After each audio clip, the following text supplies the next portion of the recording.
All right, guys, let's go. So, fucking 2 weeks ago or so, Trump came out with a policy, said he wants to end tax on tips, right? Now, you might say, is that a fucking big deal? It's a pretty fucking big deal. Post COVID, and in the last 10 years, in general, our economy has moved from cash to digital fucking currency. It's moved to fucking credit cards. It's moved to anything but fucking cash so the government can track you fucking better.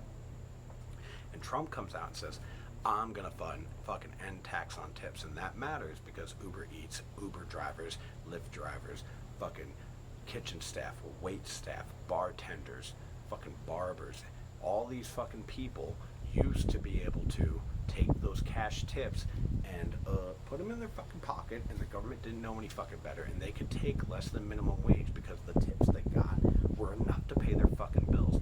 But actually, these days, nothing's enough to pay your fucking bills because the average mortgage rate in America is $2,800 a month.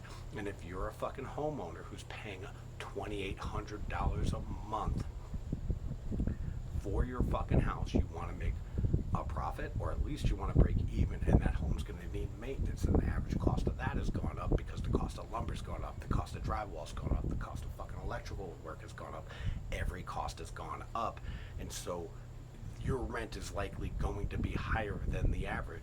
And so people don't have any place to live, and everybody keeps wondering where these homeless people coming from. Well, it's not the migrants. The migrants are getting fucking hotels in New York City. They're living at the Lexington Hotel in fucking Midtown Manhattan or whatever the fuck. They don't have to fucking worry about it. The average American citizen does. And Trump is a guy who plays golf every fucking day and tips caddies in cash every day. And I'm sure somebody said to him, you know what's fucked? You know what's fucking fucked? I have to pay taxes on this. Thank you so much for paying in cash because I don't have to pay taxes on that. And he said, I'm going to make a policy out of that. Because the guy's a fucking political genius, but it doesn't require political genius. He just, oddly, for a billionaire, he actually just hears people and wants to do good as far as I can fucking tell. Even if he is a bombastic fuckhead in the way he talks. We all have had grandpas. they don't speak the way we wish they would. That's just the way it fucking goes. Okay? So he comes out with this fucking policy, and here I am tonight, and I open up my fucking app, and the app has a video of Kamala Harris saying, no tax on tips. Bitch, if you wanted to do that, you could have done it any time in the last 4 fucking years. You are just stealing the policy. But, okay, let's say your campaign somehow didn't know that Trump is saying this is a good answer and a good aid to poor people in your country. Let's say you didn't know that. You don't have to wait till the election to pass that. Just pass it right now, bitch. Pass it right now. Like, I know Trump's catching a lot of shit online for calling her a bitch. I'll call Biden a bitch. I'll call fucking Trump a bitch. I'll call anybody I fucking want a bitch, because a bitch is a female fucking dog. And what a female fucking dog is a thing that has nothing to do with being human and something somehow less than being human. And to being a lying sack of shit is less than human. Because humans can rise above the lies. We can do that.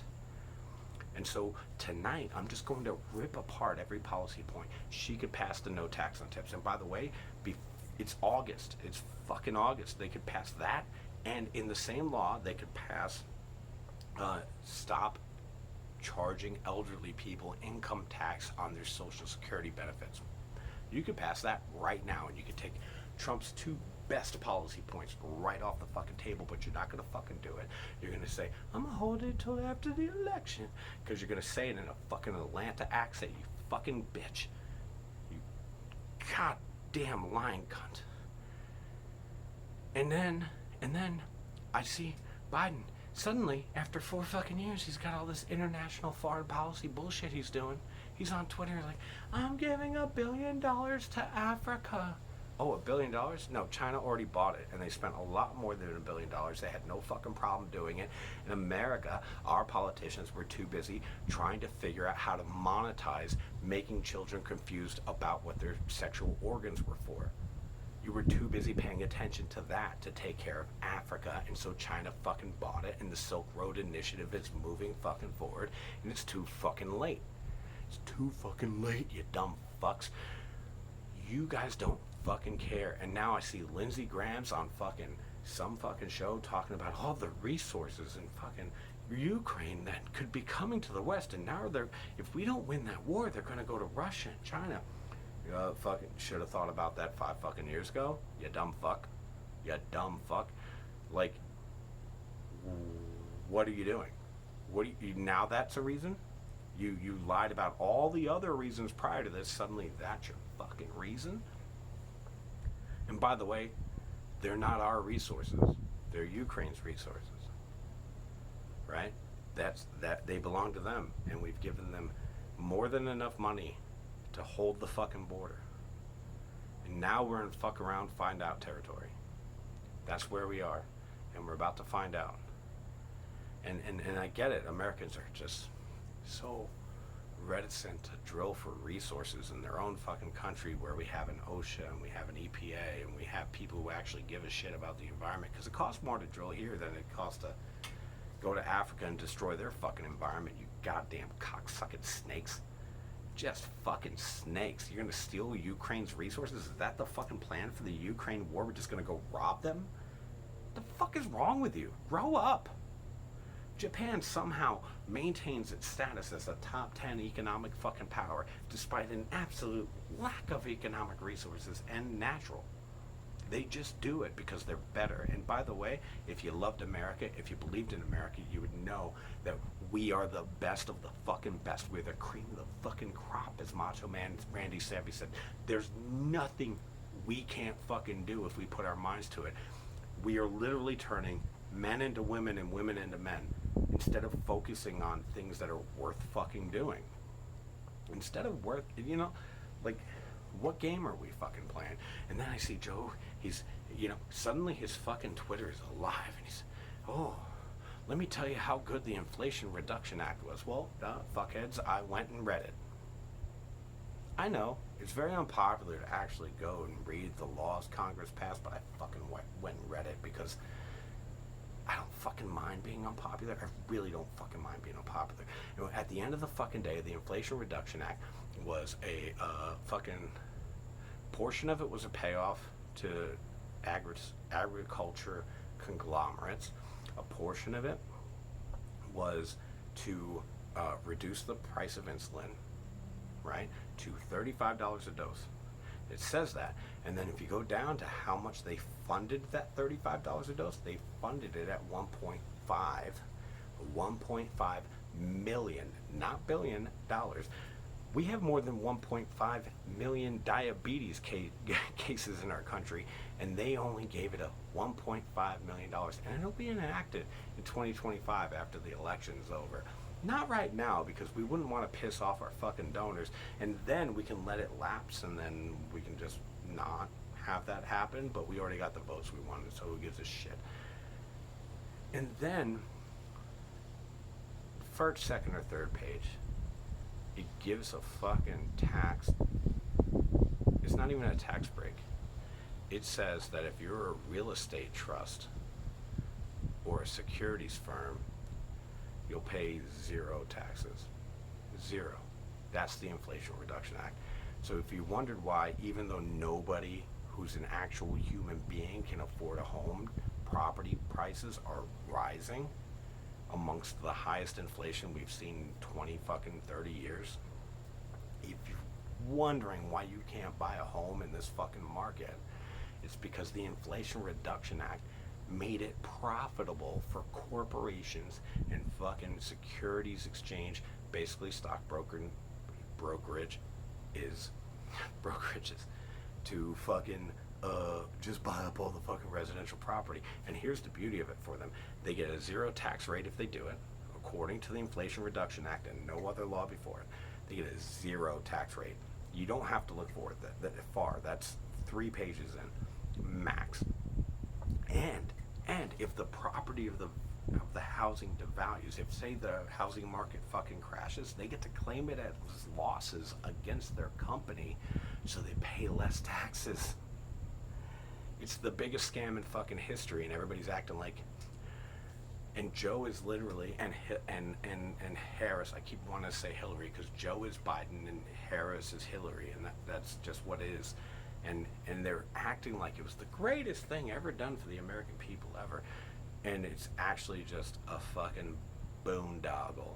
And then he touts the PACT Act, which is a fucking act meant to protect veterans. The verbiage of the name of it, sort of like how the Inflation Reduction Act is meant to make you feel a certain way about what it says. It's for reducing inflation.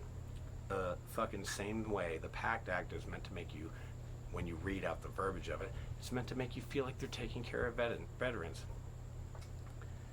Veterans who've been exposed to burn pits. It's not even a debate. If the law just said that, we're going to take care of them, 0 people in Congress would have voted against it. But it has a bunch of other shit. It has a bunch of other fucking payoffs in it, where we lease property, we lease medical facilities from who knows, because it doesn't say who we're going to lease it from, but it's very specific about the localities that that medical facility must be in. And so if you went and you looked at, say, Allentown, Pennsylvania, you could figure out exactly who got paid off by the PACT Act. And yeah, it was overdue that those veterans who were exposed to burn pits and hexavalent chromium and fucking, the chemicals associated with putting out fucking fires and all the shit, like it was overdue that got passed. But they definitely stuffed in a bunch of shit for their fucking donors, a fuck ton. And they didn't buy the medical facilities. They didn't buy the land and build medical facilities. They're leasing them. And so in 4 or 5 years, when the veterans come to rely on that facility, they're going to have to beg Congress to go lease it again from the same exact people who just got paid off, instead of, I don't know, using the power of the fucking government to say, hey, we're taking this, we're going to pay you fair market value for the land, which is something governments do to regular, ordinary, poor people all the fucking time, to build a little fucking shithouse highway nobody fucking asked for, or a bridge to nowhere, or whatever the fuck. They do it all the fucking time. But this act was specifically designed to act as if it was doing good for the veterans, and it did, and simultaneously funnel money to donors all over the country. There's like fucking, 30 fucking medical facilities, outpatient facilities, major medical facilities, hospitals, blah, blah, blah. All of it's outlined, and exactly where they'll be is outlined. And so, another fucking scam, and that is the nature of our fucking government right now. And I got on X a few days ago, and that was a fucking mistake, a fucking huge mistake, because I started to see the truth. The Republicans are just as bad as the Democrats. See, what's happening on these social media platforms is people are, Kamala's like this, she's like a fucking bitch. She is a bitch, and Trump's a fucking cunt. They both are. But you know who's worse? Is all the Republicans, all of those Republicans, who fucking pretend to support Trump and disappeared. They just, after January 6th, they disappeared after tens of thousands of Americans put their name on the line and signed affidavits saying what they saw during that election, how bullshit it was. They signed their names in front of fucking notaries and lawyers and all the fucking shit, and every single person in the Republican Party, all the way up to Mike Pence, abandoned the fucking man and all of his fucking voters. I fully fucking believe the best possible thing every American citizen can do is vote in this election only for the president. Only.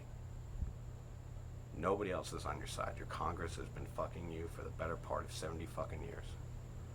The Republicans are so used to losing the game that they just go along to get along.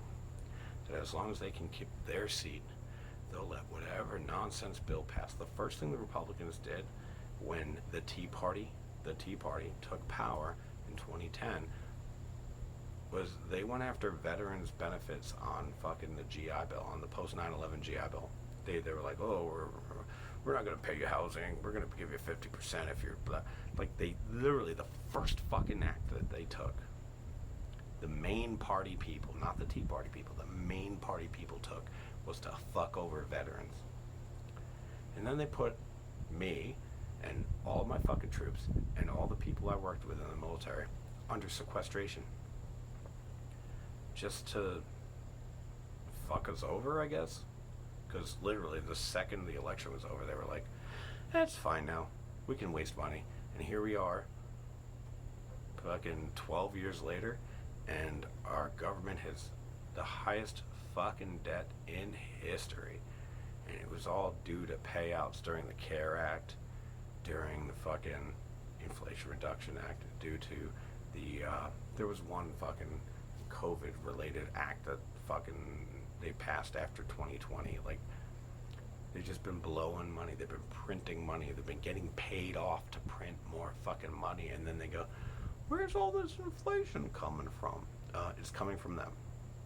Nobody else has the authority to mint coin, to make money. They're doing it. And so inflation is a direct result of overprinting money. And they know it, and they can't stop themselves because they're fucking snakes. They're not human. They're not even fucking primates. They're just fucking snakes.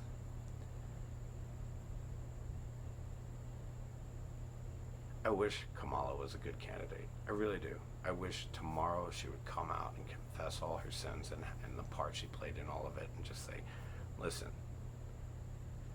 I'm being honest now. I've grown up. I've had the last 3 years sitting in my basement to facing the future, facing the world, and digging into philosophy and religion and blah, blah, blah. And that's how I come up with such it actually is a beautiful term. It's like to look towards the future while being unburdened by the past. It's a really good fucking thought process to develop, and she developed it in and of her own accord. Nobody wrote that, and that's a good way to be. It's because as Americans right now, we are a very fucking separate people. Even though we're all struggling. The only people who aren't struggling are people who can afford to invest in the stock market and have been able to do that for the last 4 fucking years. But everybody else is hurting. And a big part of my life, towards the end of my military career and after my military career, was traveling around my country. Because I was forced by my government to spend 8 years overseas. Under orders, I went and I spent 8 years of my life overseas.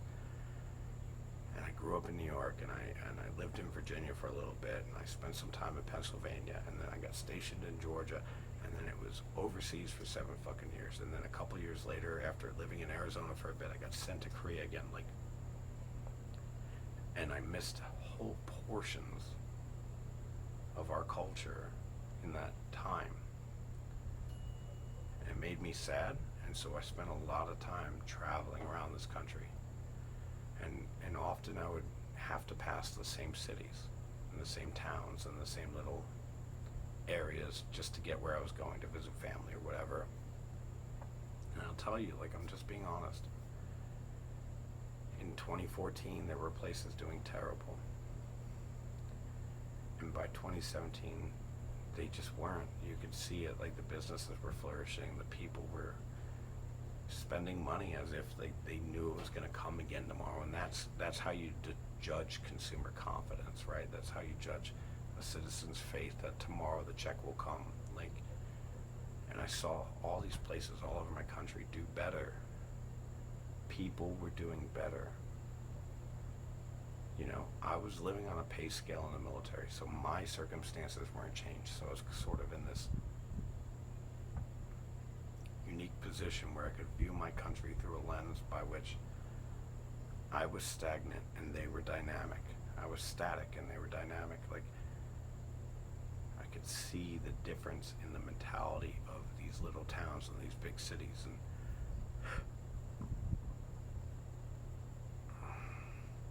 I know that people are saying on your TV that it's better now. The economy is so much better than it was under Trump. Trump didn't make these states shut down. He didn't make your city lock you down. He didn't make it kill that small restaurant you loved. He didn't make them do that. He left it up to the states, as is his job under the Constitution.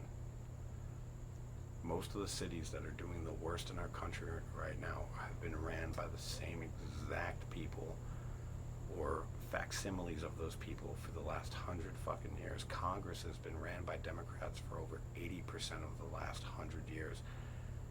I'm not saying Republicans are better. You heard me just talk about how they're not. But something about Trump actually made, he was fucking with them so bad, these rip-off artists, he was fucking with these con artists so fucking bad that the left and right actually got together and rigged the last election just to get him out of there so they could go back to stealing from you. I'm not saying Trump is a hero. What I am saying is he's a fucking savage. It's like we live in a world of T-Rexes and we got a King Kong we could choose to fucking be the president. And King Kong is the guy who kills the T-Rex while saving the girl.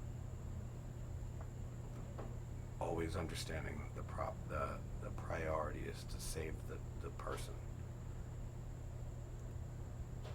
He is a master of climbing hierarchies, and our world is built of hierarchies. In your town, you probably have a county sheriff, you have a city police or a village police, you have state police, you have IRS, you have fucking NSA, CIA, FBI.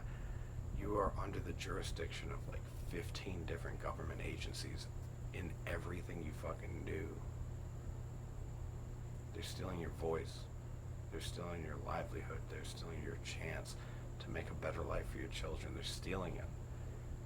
All the while saying all the nice things. And all I'm saying is that each of us has met plenty of fucking assholes in our life who, when it came right down to it, give you the shirt off their back. And we've also worked with the guy who did nothing all fucking day, and then the second the boss walked in, they'd pop up and start sucking fucking dick. And that's your average politician. Like, oh. And I call those guys,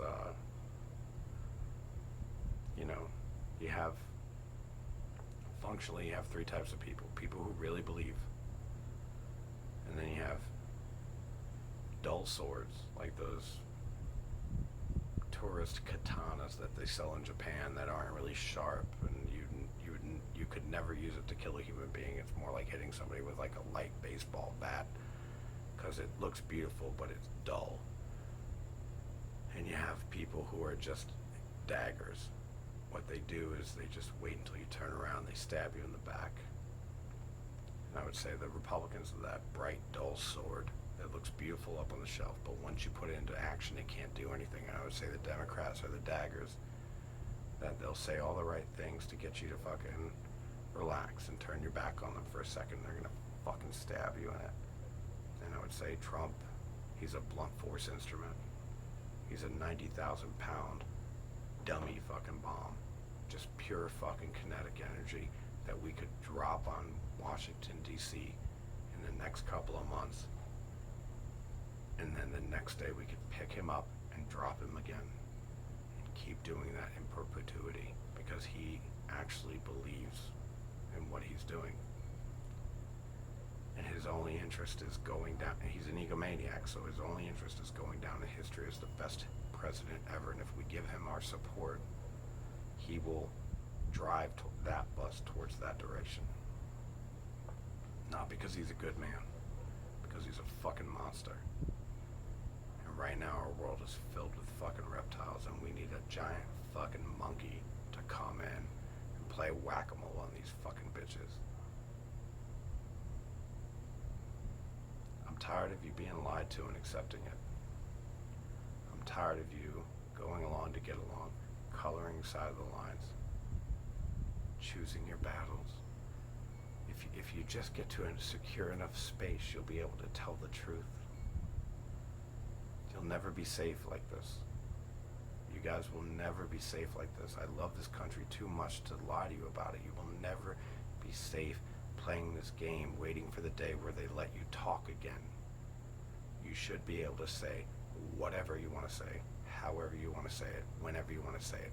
Drunk, sober, stoned, I don't give a fuck. Fuck it up, ruin it, make it fucking bad.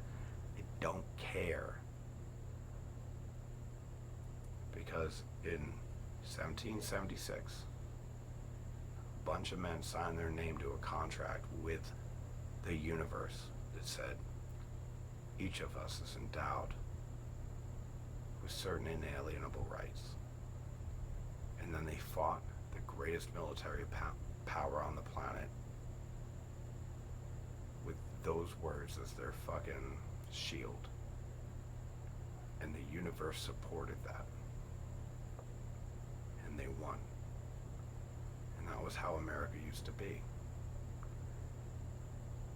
Until we dropped the bombs on Hiroshima and Nagasaki, and we have not won a war since.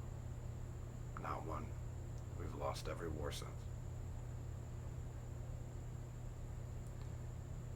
I don't know how, and I don't know why, but faith plays a fucking role in this universe. And I won't pretend to be able to explain all that to you. But I can tell you that you can aim higher.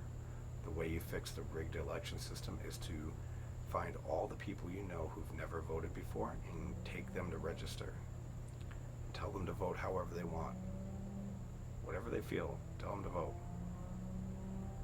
Because what we need to have happen is to have 330 million Americans cast their vote.